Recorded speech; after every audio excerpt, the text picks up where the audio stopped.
Hello students, welcome to CS EduHub। आज के इस वीडियो में हम सिंप्लेक्स की केस स्टडी सॉल्व करेंगे। इसके पहले वीडियो में हमने एलपीपी प्रॉब्लम को सिंप्लेक्स मेथड से सॉल्व किया था। हम उसी क्वेश्चन को कंसीडर करेंगे और केस स्टडी डिस्कस करेंगे।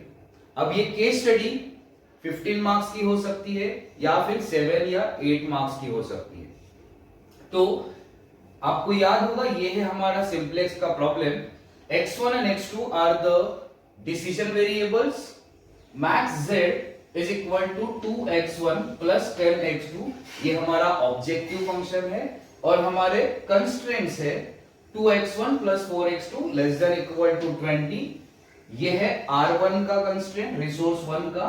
एंड दूसरा है 6x1 plus 3x2 less than equal to 30, ये है रिसोर्स 2 का constraint. And x1, x2 greater than equal to 0, ये है नॉन नेगेटिविटी कंस्ट्रेंट। तो हमें हमारा ऑब्जेक्टिव अचीव करना है, मतलब maximise the profit, but with the limitation of these constraints. तो हमारे पास क्वेश्चन में एक टेबल ऑलरेडी प्रोवाइडेड है। तो केस स्टडी क्वेश्चन जब होता है तो आपके पास सिंप्लेक्स का एक टेबल ऑलरेडी दिया होता है। अब ये टेबल फाइनल टेबल है या फर्स्ट टेबल है हमें नहीं पता होता है, ठीक है। इसीलिए केस स्टडी में सबसे पहला क्वेश्चन होता है टेस्ट द ऑप्टिमलिटी। मतलब क्वेश्चन ऐसे होता है कि check the solution for optimality and if the solution is not optimal, optimise the solution, ठीक है। तो सबसे पहला क्वेश्चन होता है कि ऑप्टिमलिटी चेक करना है। तो ये है टेबल, हमारे पास डेटा है। अब इसे हमें चेक करना है कि ये ऑप्टिमल है या नहीं है। तो सबसे पहली step to check the optimality is to calculate ZJ। तो चलो हम ZJ कैलकुलेट करते हैं।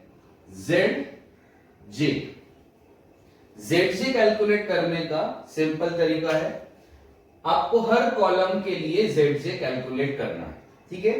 तो उस कॉलम में आपको दो वैल्यूज मिलेंगे। जैसे यहां पर SV के कॉलम में आपको दो वैल्यूज है 5 एंड 15, एंड उस रो के करस्पॉन्डिंग PU की वैल्यू, मतलब प्रॉफिट यूनिट की वैल्यू हमें कंसीडर करनी है। तो करना क्या है, ये कॉलम की value multiply by PU plus दूसरे कॉलम की value multiply by it's PU, मतलब दोनों को मल्टीप्लाई करना है आपस में एंड उसका समेशन करना है। तो लेट्स डू दैट। तो करना क्या है, 5 इंटू 10, 5 इंटू 10 आपका आंसर आता है 50, एंड 15 इंटू 0, तो हमें प्लस करना है, प्लस 15 इंटू 0 आंसर इज 0। तो आपका ZJ का वैल्यू होगा 50। तो ये कैलकुलेशन आपको शो करने की जरूरत नहीं है, ये जस्ट मैं आपको समझाने के लिए कर रहा हूं। तो आप डायरेक्टली यहां पे आंसर लिख सकते हो कैलकुलेट करके। तो हमारा फर्स्ट कॉलम का ZJ आता है 50, दैट इज 50। अब सेकेंड कॉलम के लिए आप क्या करोगे, 1/2 इंटू 10, 1/2 मतलब हाफ, 10 का हाफ विल बी 5। यहां पर PU इज 0, तो मल्टीप्लाई करोगे तो आंसर 0 ही आने वाला है। तो मतलब मैं फर्स्ट कॉलम को ही मल्टीप्लाई करके आंसर लिखना पड़ेगा।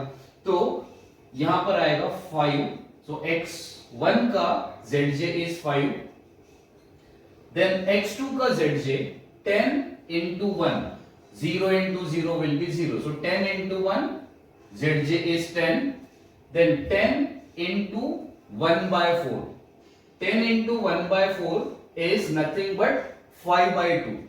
तो आप लिख सकते हो 5/2। अगर आप चाहो तो उसे 10/4 भी लिख सकते हो, बट उसको सिंप्लीफाई करोगे तो आंसर आता है 5/2। And last one 10 into 0 plus 1 into 0, answer is 0। तो ये हो गया ZJ calculate.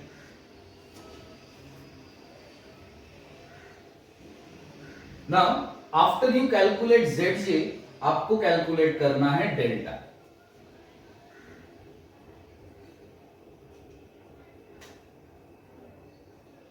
Delta is equal to CJ minus ZJ। Delta is equal to CJ minus ZJ। CJ आपको टेबल के टॉप में मिलेगा, ये सीजे का रो है, इस रो में जो वैल्यूज लिखे हैं वो उस कॉलम की सीजे है, ठीक है। तो ये सीजे माइनस जो जेडजे हमने अभी कैलकुलेट किया, तो 2 माइनस 5 आंसर होता है -3। देन 10 माइनस 10 सीजे माइनस जेडजे answer is 0। Then 0 minus 5/2 answer is -5/2 and last one 0 minus 0 answer is 0। so delta का कैलकुलेशन हो गया। नेक्स्ट हमें चेक करना है whether the solution is optimal or not। Condition क्या है to check the optimality? If all delta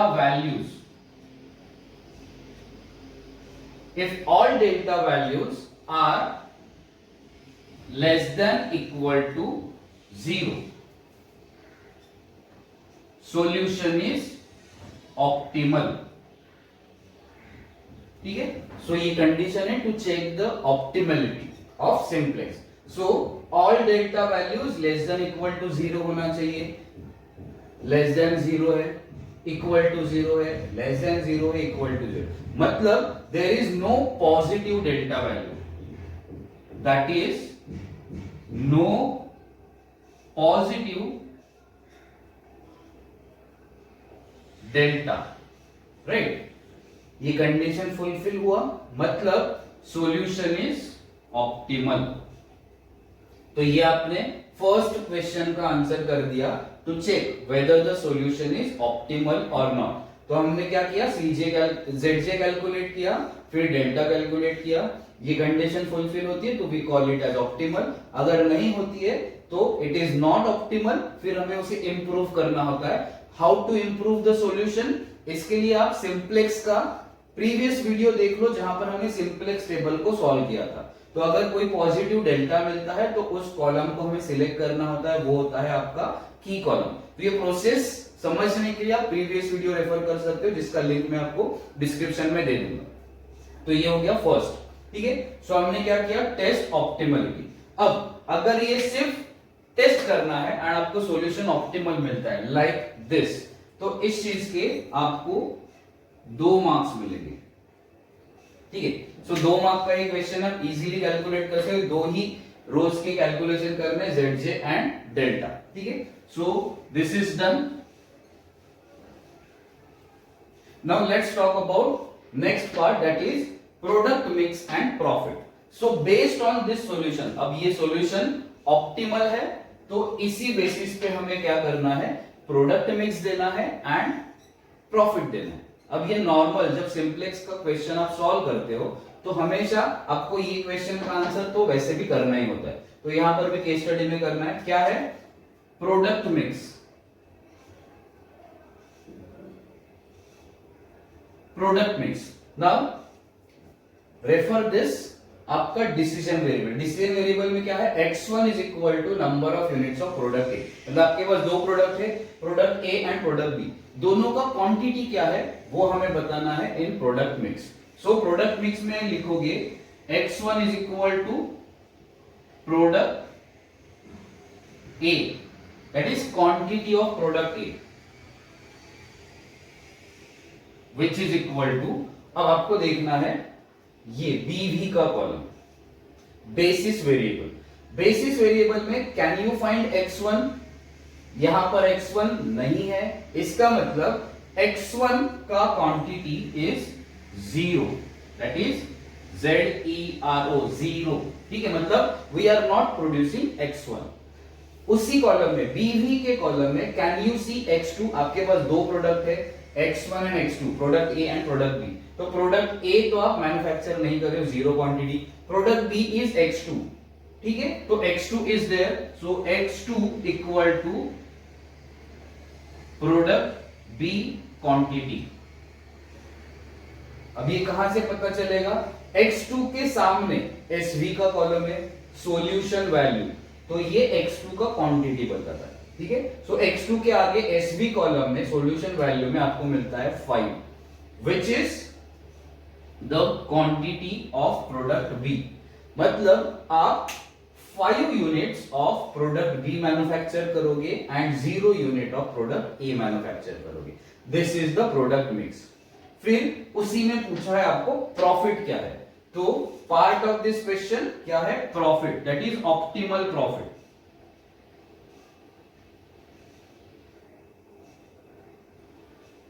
optimal profit मतलब ये ZJ का आंसर, मैक्स Z इक्वेशन का आंसर क्या है, वो है आपका optimal profit.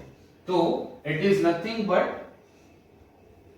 Max Z equal to, इसमें आपको A एंड B के वैल्यू सब्स्टिट्यूट करने, तो 2x1, 2 into x1 is 0 plus 10x2, 10x2 का क्वांटिटी हमने यहां पे लिखा है 5, सो 10x2, so it is 2 into 0 plus 10 into 5, answer is 50। सो ये हो गया आपका ऑप्टिमल प्रॉफिट। ये सेम ऑप्टिमल प्रॉफिट आपको यहां पर भी मिलेगा ZJ के कॉलम में, SV का ZJ which is 50, it is nothing but the maximum profit, ठीक है। बट आपको ये इक्वेशन में वैल्यू सब्स्टिट्यूट करके दिखाना होगा, it's part of your working note, that's why हमने ऐसे लिखा, ठीक है। तो ये हो गया आपका क्वेश्चन 2। अब क्वेश्चन 2 क्या है, प्रोडक्ट मिक्स एंड प्रॉफिट, जिसमें ज्यादा कैलकुलेशन नहीं है, तो ये हो गया आपका 1 मार्क, ठीक है। तो ये 1 मार्क का क्वेश्चन यूजुअली पूछा जाएगा, it's very easy to answer. So second question is done, product mix and optimal profit.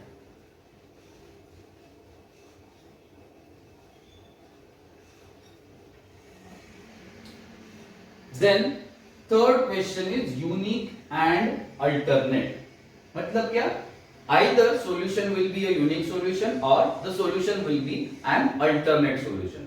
तो क्वेश्चन ये होगा कि check whether the solution is unique or not, या फिर वेरिएशन होगा check if there is any alternate solution possible। दोनों का मतलब एक ही, या तो यूनिक होगा या तो अल्टरनेट होगा, हमें चेक करना है कि क्या है, ठीक है। सो यूनिक, यूनिक कैसे होगा,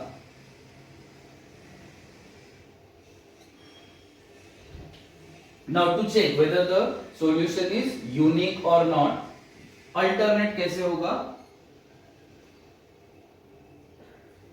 अगर ये अल्टरनेट होगा तो यूनिक नहीं होगा, यूनिक होगा तो अल्टरनेट नहीं होगा, तो दोनों में से एक ही हो सकता है। फॉर दैट हमें चेक करना है डेल्टा वैल्यू, ठीक है।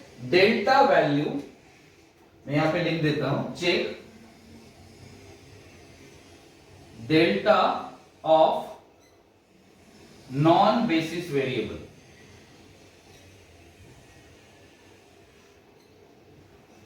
Delta of non basis variable. Non basis variable मतलब जो बेसिस वेरिएबल के कॉलम में नहीं है, मिसिंग है, ठीक है। तो हमारे पास 4 वेरिएबल है, x1, x2, s1, s2, ठीक है। तो यहां पर कौन सा नहीं है, x2 है, x1 इज मिसिंग, मतलब नॉन बेसिस वेरिएबल क्या है आपका x1, ये एक नॉन बेसिस वेरिएबल है। दूसरा s2 है बट s1 इज मिसिंग, तो ये s1 is non basis variable. तो हमारे पास 2 नॉन बेसिस वेरिएबल है, x1 एंड s1, ठीक है। एंड उनका डेल्टा हमें चेक करना है। x1 का delta is -3, delta is -3 and S1 का डेल्टा इज -5/2, ठीक है। x1 का डेल्टा इज -3 एंड S1 का डेल्टा इज -5/2। डेल्टा हमें पता चल गया, किसका डेल्टा, नॉन बेसिस वेरिएबल का डेल्टा। अब ये हमने लिख लिया, अब हमें चेक करना है बेस्ड ऑन दिस डेटा कि ये यूनिक है या अल्टरनेट है, ठीक है। अगर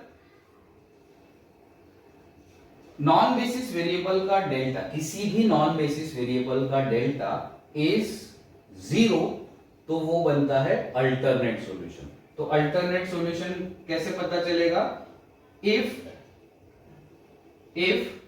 delta of non basis variable is 0, ठीक है, any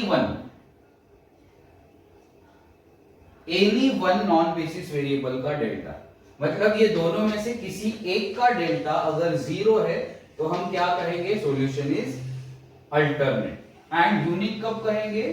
if delta of any one non basis variable is not equal to 0। तो फिर क्या हो गया? सॉरी, यहां पर एनी वन नहीं आएगा, यहां पर delta of all non basis variable is not equal to 0, मतलब किसी का भी डेल्टा 0 नहीं होना चाहिए, तो वो होगा यूनिक सॉल्यूशन। अगर किसी एक का भी डेल्टा 0 होता है तो वो बन जाता है अल्टरनेट सॉल्यूशन। तो जैसे इस केस में नॉन बेसिस वेरिएबल का डेल्टा इज नॉट 0, किसी का भी 0 नहीं है, तो ये क्या बन गया? आपका unique solution. This is a unique solution. Reason हमें पता है कि नॉन बेसिस वेरिएबल का डेल्टा 0 नहीं है, ठीक है। सो ये हो गया आपका थर्ड क्वेश्चन, यूनिक सॉल्यूशन और अल्टरनेट सॉल्यूशन। नाउ ये जो क्वेश्चन है यूनिक और alternate, if it is only to check तो फिर इसका 1 मार्क होता है। तो आपको आंसर करना है वेदर इट इज यूनिक और नॉट, ठीक है। अगर एग्जाम के लिए एक टिप है, आपको नहीं भी आता है, ठीक है, आपको पता ही नहीं यूनिक है नहीं है, आपको याद भी नहीं है क्राइटेरिया क्या है, दोनों में से एक है, आप तुक्का लगा सकते हो। ये एग्जाम में अगर आपको कुछ नहीं आता है तो क्वेश्चन को छोड़ना नहीं है, ठीक है। बट याद रखना भी डिफिकल्ट नहीं है, नॉन बेसिस वेरिएबल का डेल्टा आपको चेक करना है, अगर 0 नहीं है तो वो होगा यूनिक सॉल्यूशन, ठीक है। तो ये होगा third. Then we have to check whether it is degenerate और not, also we have to check whether it is infeasible or not. Now again let's check कि वो degenerate है या नहीं। To check whether the solution is degenerate or not, ठीक है, आपको देखना है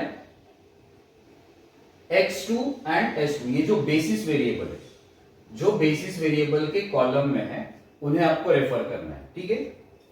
अगर s2 या x2 या s2 दोनों में से किसी का क्वांटिटी, किसी एक का क्वांटिटी अगर 0 होता है, ठीक है, सो बेसिस वेरिएबल उसका सॉल्यूशन वैल्यू मतलब quantity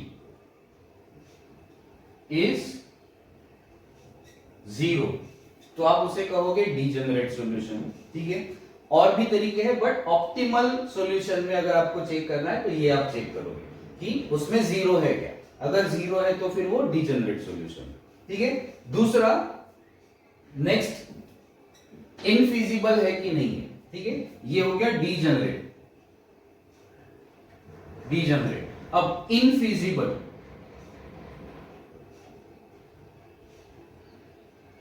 how to check whether the solution is infeasible और नॉट। अगेन यहीं पे देखना है आपको बेसिस वेरिएबल, ठीक है, बेसिस वेरिएबल का क्वांटिटी देखना है, ठीक है। सो बेसिस वेरिएबल का एसवी दैट इज क्वांटिटी, अगर वो नेगेटिव है,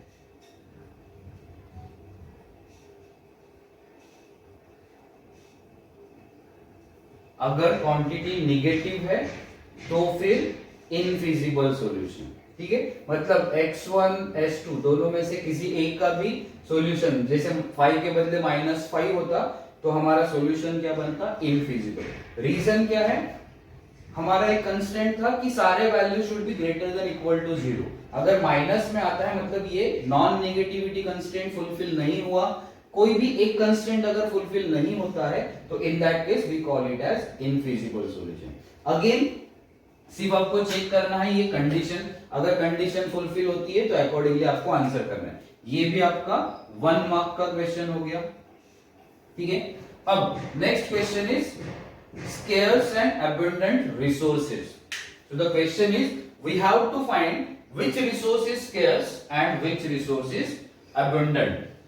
Scarce मतलब आपके पास उसकी क्वांटिटी कम है, abundant मतलब बहुत ज्यादा क्वांटिटी आपके पास है, ठीक है। तो ऐसे कौन से रिसोर्स है जिसकी क्वांटिटी आपके पास कम है, और ऐसे कौन से रिसोर्स है जिसकी क्वांटिटी आपके पास बहुत ज्यादा है, ठीक है। अगेन चेक करना है आपको, क्या चेक करना है, यहां पर अब रिसोर्स है, ठीक है, तो यहां पर आपको डायरेक्टली कोई रिसोर्स मिलेगा नहीं, ठीक है।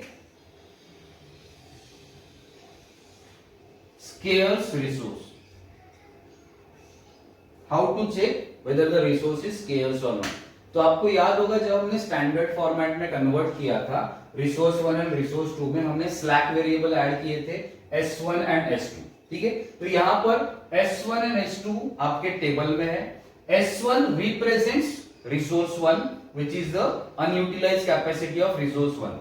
R2 is the slack variable of resource 2, ठीक है। सो आपको देखना है slack variables S1 and S2। S1 अगर है तो उसका मतलब वो रिसोर्स 1 है, S2 अगर है तो उसका मतलब है वो रिसोर्स 2 है, ठीक है। तो ये समझ में हमें देखना क्या है, स्लैक वेरिएबल कहां पे देखना है, इस BV के कॉलम में, ठीक है। अगर BV के कॉलम में स्लैक वेरिएबल नहीं है, ठीक है, तो वो हो गया स्केर्स रिसोर्स, ठीक है। स्केर्स रिसोर्स कैसे है, not present in BV column. Scarce resource, slack variable of resource is not present in BV column। तो आपको देखना है यहां पर S2 है बट S1 नहीं है, it is not present in BV column। सो यहां पर S1 is non basis variable, मतलब वो बेसिस वेरिएबल के कॉलम में नहीं है। S1 is non basis variable, ठीक है। That means therefore R1 is scarce, scarce resource. कैसे पता चला, S1 is non basis variable which is the slack variable of R1, right. इसीलिए R1 इज स्केर्स रिसोर्स, ये आपने आंसर कर दिया। अब अबंडेंट रिसोर्स, अबंडेंट रिसोर्स कैसे पता चलेगा, इसी के उल्टा, अगर कोई slack variable basis variable column में है तो आप उसे कहोगे abundant resource. So abundant resource, slack variable is present in BV column। slack variable is present in BV column, तो यहां पर आप देखोगे S2 is present in BV column। that means तो आप लिखोगे S2 is basis variable, basis variable, therefore R2 is abundant resource। R2 is abundant resource, ठीक है, समझ में आया। तो स्केर्स रिसोर्स या फिर abundant रिसोर्स कैसे पता चलेगा, अगर वो बेसिस वेरिएबल में नहीं है, मतलब वो नॉन बेसिस वेरिएबल है। स्लैक वेरिएबल जिसका नॉन बेसिस है वो हो गया स्केर्स रिसोर्स, जिसका स्लैक वेरिएबल बेसिस वेरिएबल है जैसे S2 तो वो हो गया abundant रिसोर्स, ठीक है। अब इसके लॉजिक की बात करते हैं। जब हम कहते हैं S2 इज बेसिस वेरिएबल तो S2 का क्वांटिटी कितना है, 15। S2 क्या है, S2 इज अनयूटिलाइज्ड कैपेसिटी, ठीक है। तो मैं यहां पे लिख देता हूं अनयूटिलाइज्ड कैपेसिटी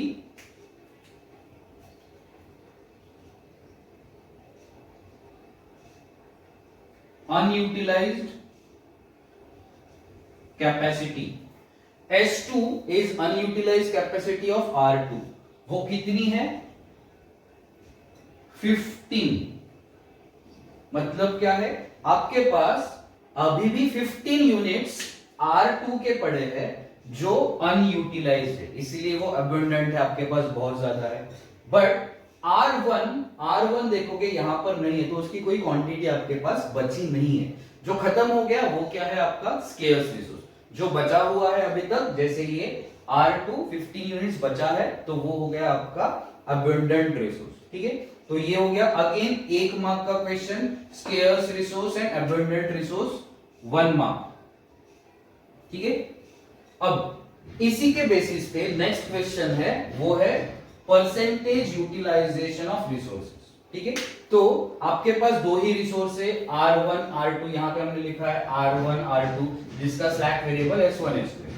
तो इन दोनों रिसोर्सेज का परसेंटेज यूटिलाइजेशन कैलकुलेट करना है। मतलब क्या है, कितना परसेंट हमने यूटिलाइज किया। ठीक है, तो हमें परसेंटेज में कैलकुलेट करना है। तो सबसे पहले आप देखो, स्केर्स रिसोर्स जो है आपका R1।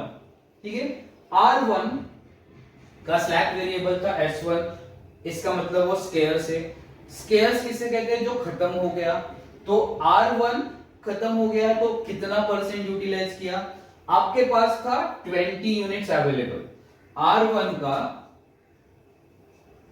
20 यूनिट्स अवेलेबल था, खत्म हो गया, 0 बच गया। बैलेंस कितना है, बैलेंस इज 0।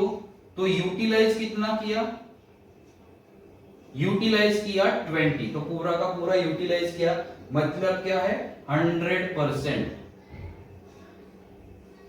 R1 का परसेंटेज यूटिलाइजेशन क्या हो गया 100%, क्योंकि 20 यूनिट्स थे, यहां पर बैलेंस कुछ भी नहीं बचा है, तो 100% यूटिलाइज किया। ठीक है, सो R1 का परसेंटेज यूटिलाइजेशन सेम वे आपको कैलकुलेट करना है R2 का परसेंटेज यूटिलाइजेशन। ठीक है, सो R2 का अवेलेबल क्वांटिटी कितना था 30, तो मैं यहां पे लिखता हूं R2 हमारे पास था 30। अब हमने यहां पे ऑलरेडी लिखा है अनयूटिलाइज कैपेसिटी, मतलब बैलेंस कितना है 15। यहां पर आप देख सकते हो S2 का SV का आंसर इज 15, तो मतलब बैलेंस इज 15। तो कितना यूटिलाइज किया 15, मतलब 30 में से 15 बैलेंस है, 15 यूटिलाइज किया। तो टेल मी कितना परसेंट यूटिलाइज किया, राइट, इट इज 50%, हाफ हमने यूज कर लिया। तो ये हो गया answer for this question, percentage utilisation of resources. R1 को हमने 100% यूटिलाइज किया, रीजन क्या है, वो स्केर्स रिसोर्स है, नॉन बेसिस वेरिएबल है। ठीक है, तो उसका 20 का 20 हमने यूज किया। R2 अभी भी हमारे पास 15 क्वांटिटी बचा है यहां पर, तो परसेंटेज यूटिलाइजेशन इज 15, तो कितना यूटिलाइज किया उसका परसेंटेज हमने कैलकुलेट किया। अगेन ये क्वेश्चन आपको 1 मार्क के लिए पूछा जा सकता है। डन, तो ये हो गया परसेंटेज यूटिलाइजेशन। अगेन ये same concept scarce resource and abundant resource हमें आगे भी यूज करनी है, तो याद रखना स्केर्स रिसोर्स था R1, अबंडेंट रिसोर्स था R2।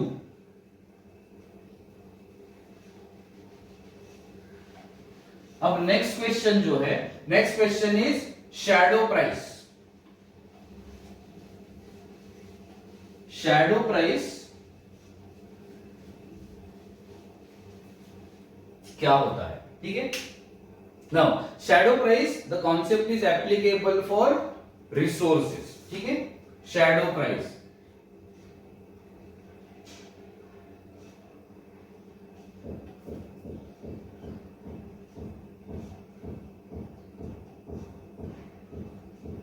Shadow price of resource, हमारे पास कौन से रिसोर्स है, हमारे पास रिसोर्स 1 है R1 और दूसरा रिसोर्स है R2, तो दोनों की शैडो प्राइस हमें आइडेंटिफाई करनी, ठीक है। सो ये जो क्वेश्चन है शैडो प्राइस, या फिर 8th क्वेश्चन है प्रॉफिट या न्यू प्रोडक्ट वाला, यहां पर यही शैडो प्राइस की कॉन्सेप्ट यूज होने वाली। So what is shadow price, first understand that, ठीक है। Shadow price of the resource is the maximum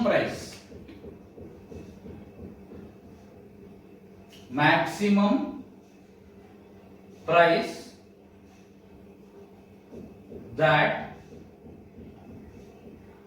company should pay if required. क्यों? क्योंकि अगर हमें चाहिए, रिक्वायरमेंट होगी, तो हमें एडिशनल यूनिट परचेस करने पड़ेंगे मार्केट से। तो जब आप मार्केट से परचेस करोगे तो this is the maximum price, it's not the minimum price, it is the maximum price. इससे ज्यादा प्राइस में आप परचेस नहीं करोगे। So it is the maximum price for which the resource can be purchased from the market in case if it is required. तो कैसे पता चलेगा? शैडो प्राइस आपको देखना है ZJ, ठीक है। सो R1 का ZJ is ZJ of R1। R1 मतलब S1, राइट। ये R1 का ZJ इज 5/2। मतलब क्या है कि ये हो गया उसका शैडो प्राइस, ठीक है। R1 जो हमने S1 के लिए डिनोट किया था, तो S1 का ZJ is 5/2, so this is the shadow price. 5/2 को आप सॉल्व करोगे तो आंसर क्या आता है? ₹2.5। मतलब आप अगर मार्केट से परचेस करना चाहते हो रिसोर्स 1 को, तो आप 2.5 रुपीज पर यूनिट इस रेट से मैक्सिमम परचेस करोगे, इस रेट से ज्यादा के रेट में परचेस नहीं करोगे। That is called as shadow price. अब आप ये देखो कि R2 का slack variable is S1, right. तो उसका ZJ कितना है?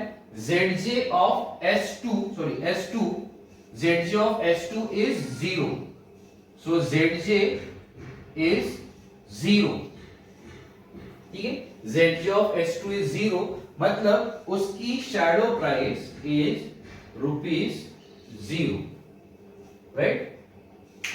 अब आप बोलोगे इसकी 0 प्राइस कैसे हो सके, मतलब आप 0 में कैसे परचेस करोगे? लॉजिक क्या है?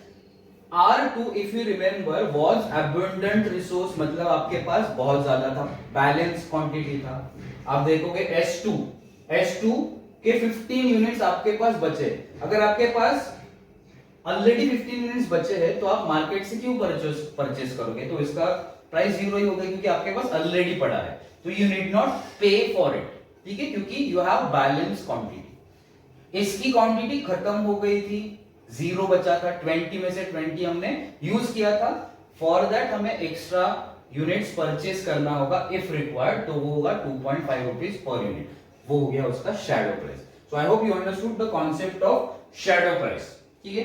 अब शैडो प्राइस पे ही हमें आगे के डिसीजंस लेने हैं जो क्वेश्चन में पूछा है, ठीक है। सो अगर सिर्फ ये क्वेश्चन है कि what is the shadow price of resources, तो ये 1 मार्क का क्वेश्चन होगा। अब इसके आगे और एक क्वेश्चन पूछा है कि इफ एनी वन रिसोर्स, जो क्वेश्चन में दिया है, इस क्वेश्चन में हम कंसीडर R1, ठीक है। अगर R1 इज अनअवेलेबल, ठीक है, R1 इज अनअवेलेबल, तो क्या होगा? R1 मतलब S1, राइट, उसका शैडो प्राइस इज 2.5। तो क्वेश्चन किसी भी वे से पूछ सकते, घुमा फिरा कर। अब जैसे ये पूछा कि अगर R1 is unavailable and if you want to purchase, what is the price that you will pay, तो आप वही आंसर करोगे 2.5। रीजन क्या है? It is the shadow price, ZJ of slack variable of resource, तो विच इज 2.5। तो ये answer same है, ठीक है। शैडो प्राइस पूछेंगे या फिर घुमा के उल्टा पूछेंगे। अगर ऐसे पूछा सेम क्वेश्चन, इफ रिसोर्स 1 का R1 का 1 यूनिट आपके पास कम पड़ता है, ठीक है, सो इससे आपके प्रॉफिट पे क्या असर होगा? अगर आपके पास 1 यूनिट कम है, आपको प्रॉफिट पे क्या असर होगा ये कैलकुलेट करना है। सिंपल है, अगर आपके पास 1 यूनिट कम है तो क्या करोगे? आप मार्केट से एक्स्ट्रा यूनिट परचेस करोगे, तो आप 2.5 रुपीज पे करोगे, तो आपका profit will be reduced by this amount.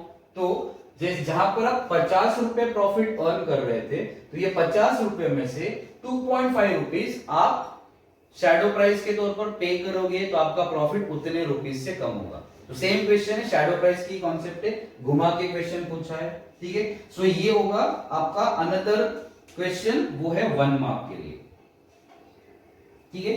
फिर नेक्स्ट क्वेश्चन है अ new product. A new product is introduced जिसका प्रॉफिट इज 15, ठीक है। New product profit is 15 and उसका रिक्वायर्ड क्वांटिटी मतलब रिसोर्सेस कौन से रिक्वायर्ड है, कितनी क्वांटिटी में रिक्वायर्ड है, ये क्वेश्चन में बताया। I just frame the question. A company wants to introduce a new product C in the market. Profit per unit for product C is 15 rupees. To manufacture 1 unit of product C, 5 units of resource 1 is required and 10 units of resource 2 is required. Decide whether this new product should be introduced or not.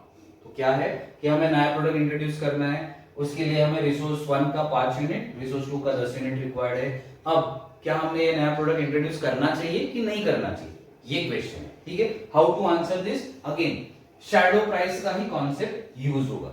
So let's calculate कि ये decision सही होगी या नहीं होगी, ठीक है। So for that हमें क्या करना होगा, अगर हम नया प्रोडक्ट मैन्युफैक्चर करते हैं तो हमें कॉस्ट कितना होगा पहले वो कैलकुलेट करते हैं, ठीक है।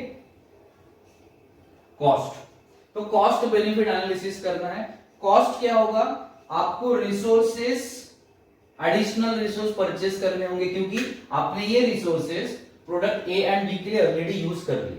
तो प्रोडक्ट सी के लिए आपको ज्यादा रिसोर्सेस चाहिए तो आप एक्स्ट्रा यूनिट्स परचेस करोगे तो आपका कॉस्ट इंक्रीज होगा, ठीक है। सो आपका कॉस्ट क्या होगा R1 के लिए, फॉर R1, ठीक है। R1 का कितना यूनिट्स चाहिए आपको, 5 यूनिट्स, ठीक है। आपको चाहिए 5 units of R1 to manufacture 1 unit of product C। 5 units चाहिए। अब आपके पास S1 मतलब R1 तो स्केर्स है, आपका खत्म हो गया क्वांटिटी, तो आप क्या करोगे, एडिशनल यूनिट परचेस करोगे 2.5 रुपीज में। तो 5 यूनिट्स इनटू रुपीज 2.5, ये 2.5 कहां से आया, it is the shadow price of resource 1।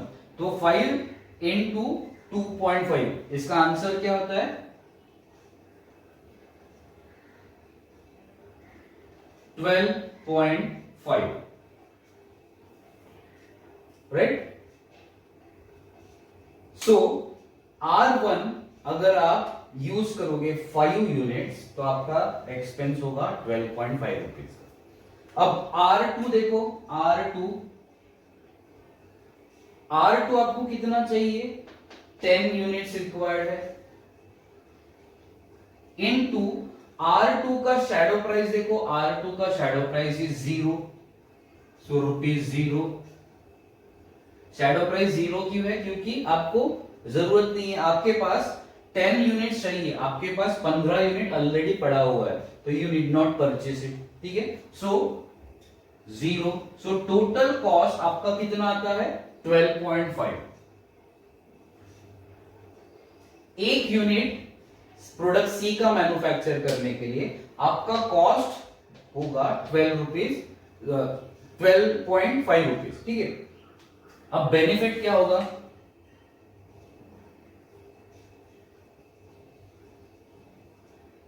Benefit होगा आपका प्रॉफिट। प्रॉफिट इज 15, क्वेश्चन में दिया है प्रॉफिट इज 15, मतलब आप 12.5 रुपीज स्पेंड करोगे एंड आपको प्रॉफिट होगा 15। So profit is higher than the cost, so ये प्रोडक्ट इंट्रोड्यूस करना चाहिए। तो decision should be company should introduce this product. Reason क्या है, आपको प्रॉफिट होगा 15 रुपीज का, आपका कॉस्ट इंक्रीज होगा 12.5 रुपीज से, तो जो डिफरेंस है 15 माइनस 12.5 वो आपका नेट प्रॉफिट होगा। तो if you are getting a net profit तो फिर आपने नया प्रोडक्ट इंट्रोड्यूस करना चाहिए। सपोज आपका ये कॉस्ट होता, कॉस्ट ही 17 रुपए होता, 12.5 के बदले cost is 17 rupees and profit is only 15 rupees, तो क्या है मतलब आपको प्रॉफिट कम हो रहा है, कॉस्ट ज्यादा हो रहा है, तो you will not introduce the product. इस केस में यू विल इंट्रोड्यूस क्योंकि आपका कॉस्ट कम है, प्रॉफिट ज्यादा है। तो ये हो गया आपका लास्ट क्वेश्चन का आंसर। ये आपको 2 मार्क्स के लिए पूछा जा सकता है, ठीक है। सो जरूरी नहीं है कि all questions are asked in the same question, मतलब इसमें से हो सकता है 2-4 क्वेश्चन ही पूछे जाए या सारे क्वेश्चन भी पूछे जा सकते हैं, लेकिन यू विल फाइंड छोटे छोटे क्वेश्चन से you should try to answer it, क्योंकि सिंप्लेक्स का पूरा प्रॉब्लम सॉल्व करने से ये वाला आंसर करना थोड़ा इजी है, क्योंकि वहां पर आपका टाइम बहुत कंज्यूम होता है। हर बार आपको न्यू वैल्यू कैलकुलेट करना, नया टेबल बनाओ, सारे वैल्यूज कैलकुलेट करो, टाइम कंज्यूमिंग है। बट यहां पर क्या है, एक बार आपको लॉजिक समझ में आया, क्राइटेरिया समझ में आ गया, तो 1-1, 2-2 मार्क आप इजीली स्कोर कर सकते हो। And in total 7-8 marks score करना for this type of question is not difficult, ठीक है। आई होप ये वीडियो आपको अच्छा लगा है। अगर आपको ये अच्छा लगा है तो वीडियो को शेयर करना, लाइक करना और सब्सक्राइब करना। इस चैनल को ग्रो करने के लिए आप हेल्प कर सकते हो by sharing the video, by watching the video. तो I hope you will support this channel. Thank you for watching the video. Bye bye.